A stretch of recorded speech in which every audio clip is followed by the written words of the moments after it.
morning mga kamamshi. Kumusta? Pupunta kami ngayon sa hospital kasi ipapacheck up ko si Ellie. Ilang araw na kasi na inuubo, tsaka may sipon. Dahil to sa panahon, pangit yung panahon mga kamamshi. Walang araw pero mainit. Tapos uulan. Tapos mag-stop naman. Ako nga, makati yung ko, lalamunan ko, tsaka sinisipon na rin ako. Kailangan ko muna siya ipa-check up kasi aalis kami. Mahirap na. It's your turn now to draw. No thanks. No, you do. Si Olivia naman, ipapa-check ko ulit yung kanyang ihi. Kasi anong nakaraang linggo may may infection siya mga kamamshi. Pero tapos na yung niya, antibiotic. Pinapa-check ulit yung kanyang ihi. And my laptop. And keep it like this. And ayan, nag-birthday si Daddy Marco. You are playing games. Happy birthday again, Daddy Marco. 66 plus 1 now. Yeah. Ang bilis. 66 plus 1. Ang bilis ng araw. Last year, nag-celebrate si Daddy Marco ng kanyang birthday. Tapos ngayon, na siya? 66. Bata pa. So, ipakita ko sa inyo mga kabamsi yung namin, celebration last night. Kahapon yung birthday ni Daddy Marco. Nagpunta kami sa restaurant, Italian restaurant. Doon na lang kami celebrate mga kamamsi kasi wala na kaming oras kasi mabibisi kami mga kamamsi sa mga susunod na linggo, araw. Inaantay na lang namin yung pagtawag kay Ellie. Si Olivia naman, inaantay ko na lang din na siya,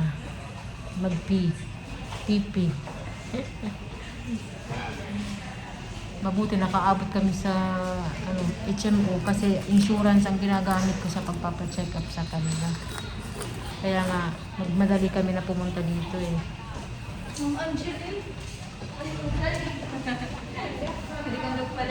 Ayan. Dito lang muna kami upo-upo habang kami nag-aantay ng tawag. Dito na kami sa bahay mga kamamshi.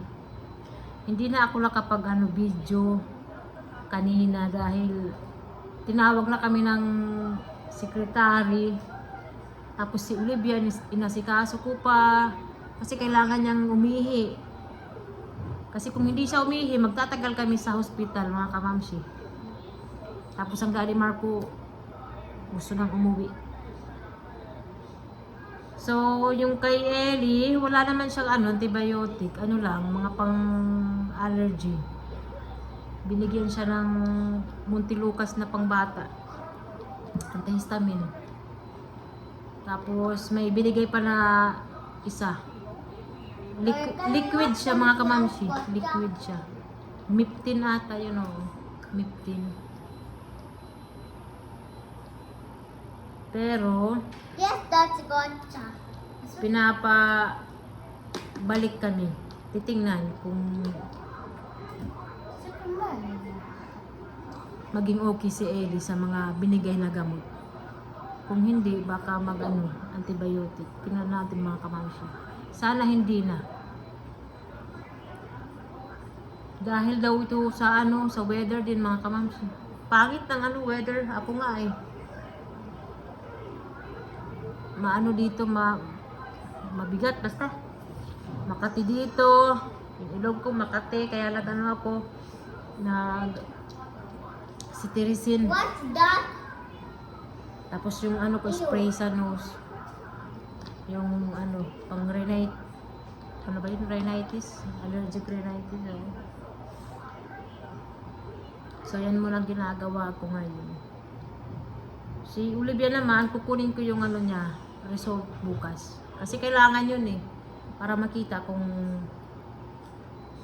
kailangan pa niya ng gamot.